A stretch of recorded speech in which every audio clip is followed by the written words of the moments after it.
Hi my friend, in this video we're going to be making modern UKG synths and vocals inspired by artists like Caribou, Sammy Virji, Fred Again, and Skrillex. And we're going to find out if we can do this in under 2 hours by using the 80-20 rule of modern UKG synths and vocals. What you're listening to right now is the song that we'll be working on.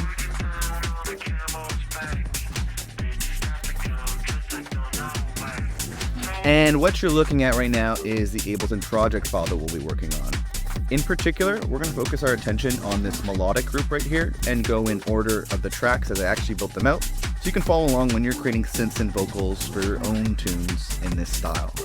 And make sure you stick around to the end of the video because we'll be doing a full recap of the 80-20 rule, so you can even more so really take home these key points and apply them to your own music. Because all in all, it only took about maybe an hour or two for me to get all these synths and vocals set up. And if we drag out the project here, you can see it's been completely arranged, mixed, mastered, and ready to go so that it can be played out live or sent to labels. And this only took about 5 or 6 hours for me to complete by following the 80-20 rule and all the stuff you're going to learn in this video. So if you want to finish songs faster, just like this, I've also made you a free bundle of templates, samples, and special bonuses that I use to completely finish a song like this every single week. Just visit the link that's on screen now or in the description to grab the ultimate song finishing toolkit for free. And if you want to take things to the next level and really dive into this a lot more, you can also find a link to this video's project files in the description as well. But with that said, let's jump into this. Alright. So when it comes to the melodic elements for this one, like the vocals, synths, and stuff like that, different than I normally do things in a couple of different ways. One is that one of the first elements that I actually added, like I mentioned in like the previous videos here, is the first thing I added was this like drum track. So I have Caribou's song Honey in here, and I have this drum loop, and I've set it up so that I can turn it off and on, and I actually built the song against this drum loop first. And then what I added in next was actually this vocal bit here.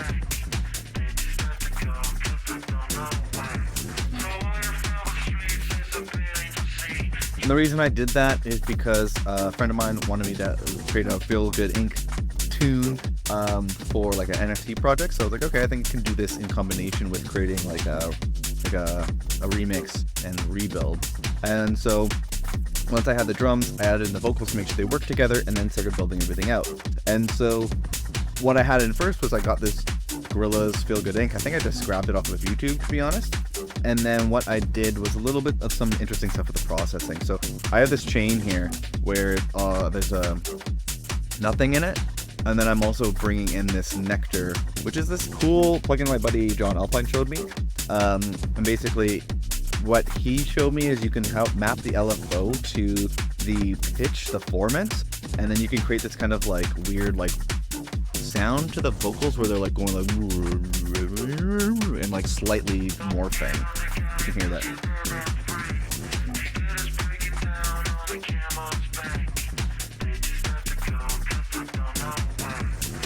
If you can hear that, it's like slowly morphing and moving, and I love it. I'm so glad he showed me this. So that's one of the first things I threw on there, so it just sounds a little bit more interesting and cool. Then we're just removing some of the lows so it's not interfering with the bass of the kick or anything like that and creating any mud. A little bit of one knob sidechain. The way that I do it is I have a Ableton shaper here mapped to quarter notes, which is the rate that kick is usually hitting on, and then just it's ducking the gain, so it's similar functionality, but this way you don't have to map a compressor to anything, and you can get like that cool pumping sound with a one knob effect. And then I'm running into this Ableton saturation device. It's just the Ableton saturator with those mapped to one knob, so I don't have to deal with like the Ableton saturator as a way to make things a little quicker and easier. And we're using saturation generally to fill out the sound a little bit more and add a little bit of kind of character and grit. So once that was in, and by the way, I'm going to keep the main box off for the most of this. I'll flick it on every once in a while so you can hear how things are working together. But I did turn it off so that it's not interrupting with like my voice, and it can be a little hard to hear two voices essentially, right? So that's it. That was the first thing that I did. I do have some other points in the song where I'm overlapping basically this bit right here. So let me turn this on for you.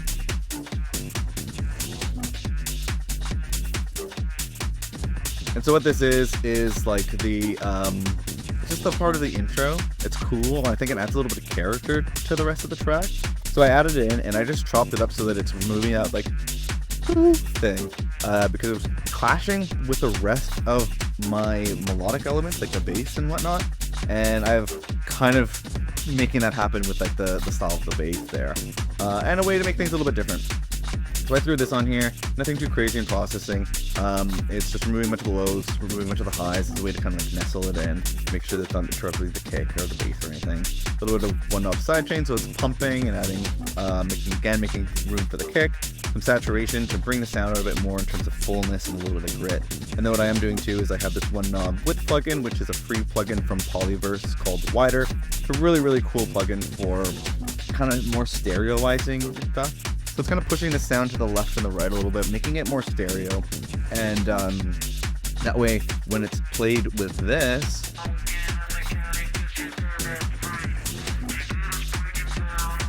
it's not getting in the way as much. It's leaving room for it. And then other than that, I just mapped some of the main knobs of Polyverse Wider onto this Ableton rack just for ease of use and convenience, and that way you're mixing with your ears more than your eyes and not opening up plugins all the time and getting stuck in the beautiful interface or anything like that. The next thing that I added was this little perk thing. I wonder what even... Have a listen to it by itself? Kind of useless. It's almost like a little, it's almost more of a percussion thing. I don't know if this is, actually the funniest thing, I remember someone left a comment, and if you're watching, I love you for this. When I've done this before, like put like a percussion or drum bit in like the melodic group, and then just like this, and the comment was like, good to see that you've put the percussion in the wrong group to show that you're not AI, which I thought was hilarious. So this is just kind of like going into like the snare and adding like into that. Not really that interesting, but kind of cool. It's a little like more of a sound design trick. I want to maybe show you this element that I skipped over. Let's hear that. So that's actually pretty cool and I think worth mentioning. So this was apparently the first thing I added before I added the vocals. Let's have a listen. It's like kind of adding to that UKG like wubby, dubby step little kind of sounds. I just found some cool wub dub thing on Splice, dropped it in here at the end of each bar, and then just nestled it in by removing some of the lows and some of the highs, some sidechain so it's pumping. And then it's like a more of a subtle thing, but I think it's kind of cool, adds to the vibe here. And then what we have next is this little bit here. So let's have a look and listen to this. This is interesting. Hear the swelling? And then listen to it one more time and let me solo for you. And so this I actually did hear, if we listen to the kick, the drum beat that I was referencing, you can hear like, listen to that like, kind of swelling up. You can hear that, that's kind of what I was going for here. So I just found like a vocal bit in like Splice, and then threw it in here. And it was like, I think I looked up vocal swell. And then, so it's kind of already doing the sound that I want in the right key that I want. And then a little bit of processing going on here. Moving some of the lows so it's not interfering with the low end or anything like that. So sidechain so it's pumping, making room for the kick. And then I think a lot of it's coming from this. That's without it. And then with it, I have this auto filter brought down to 2K hertz. And I have this 16th note rate and the LFO turned on to 16th note. So that's what's kind of giving it a little bit of that like shaking sound, which is something I kind of heard in that Caribou tune. So that was cool. And then the next thing I added in is this. So let's have a look at this. The vocal. And I'm going to solo it for you. And this, I just looked up some like vocals in the same key of the track in Splice, and then kind of cut it up a little bit. And what I was referencing was like, if you listen to this Caribou track again, you can kind of hear like a little vocal bit. It's almost kind of like ee-hoo, ee-hoo, ee-hoo, ee-hoo is what I was kind of hearing. You can hear it. It's like lower than that swell sound. And so that's what I was trying to like emulate there. I was flicking back and forth between this and the reference, which is usually what I do with these tracks when I'm like referencing something very closely. It's flicking back and forth like this to try to get the right patterns, sounds, selection, and then volumes. And getting the right volumes is really the key, I would say. But yeah, a different way about going things for this one, so I'm hoping this is all useful for everyone. But so then what we have in terms of the processing for this track is a bit of sidechain, so it's pumping, and then also making room for the kick. I'm running into this effect rack, which is probably, I really like the Pan Man for the sound toy stuff, so this is just moving it between the stereo spectrum a little bit, kind of making it a little bit more interesting, as well as making space for the stuff that's in the middle. Then I'm running into this shifter, so this is making it sound a little bit more cut through a little bit with a slightly high, it's at 1 octave higher. So it's just very subtle, almost not even needed.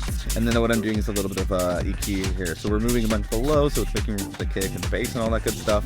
And then I think the on the number 8 here, the low pass filter, this is simply actually just for automation. So at different points in the song, it's automating in. The main thing I'm using to actually shape the sound is on the 4th note here. There's a high shelf, and this is sometimes a more natural way to remove some of the highs and help nestle in a sound. With that said, then there's a couple of extra little things that I want to show you. So I'm just going to have to move the loop here and show you what we got going on here. So first is this sound here. Let me just jump to it, fuck it. And watch the EQ here.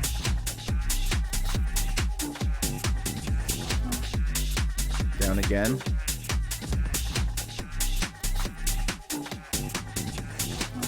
And then, so what I'm going for here is it's very similar to, let me solo these two sounds. It's kind of reinforcing these two. Sounds freaking cool.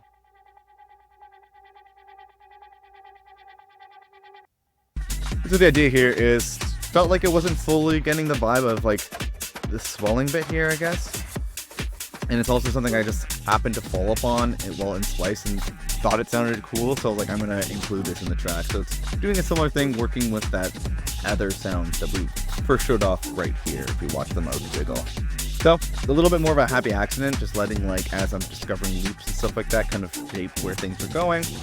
Basically just automating in the low pass filter, so it's slowly slowing in the sound. A little bit of sidechain, so it's pumping and making room for the kick. And the next thing I added was this little bit, so let's have a listen to this. Let me find a spot where it's playing fully. Probably here. So listen over here. It's very rhythmic.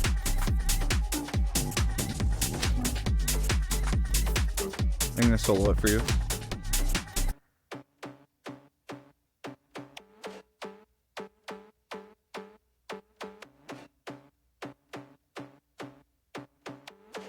Weird, right? So very percussive, very rhythmic. What I was doing here was in the song like Caribou Honey, if you listen to the full thing, it has this break where like the most like magical synth stuff is happening, and I was trying at one point to like fully do a recreation of it, and it was honestly too difficult for me. So what I did do at one point is I just cut a piece of that synth, consolidated it, and then I dropped it into Synplant 2. You can see here Caribou Honey, like what it's referencing is this bit that I added in. I think it deletes it, unfortunately, but they have this thing called GenoPatch, where if you drag something in, it'll use AI or machine learning to try to recreate the sample that you drop into it with synthesis. And so from that's where I got this interesting sound. It's like a machine learning attempt to recreate a bit from that Caribou tune. And so one thing that I like to do when working with this is I have this spectral resonator on. So let me turn it off for a moment. Still sounds kind of cool and interesting. I like throwing on the spectral resonator because what thing you can do is you can set the mode to MIDI and then say MIDI from and put it on like the track that it's doing, and it'll move the spectral resonator key to follow the notes that your MIDI track is playing. And so what it can do is sometimes when using this machine learning AI trick that I just showed you, it can come off as very percussive and lacking a key or a tonality. And the spectral, or it could be like kind of like pushing the key into a weird, like shitty sounding fucking note. And so I find by throwing the spectral resonator on, you can use it to influence that sound and put it more into key and something more musical and usable.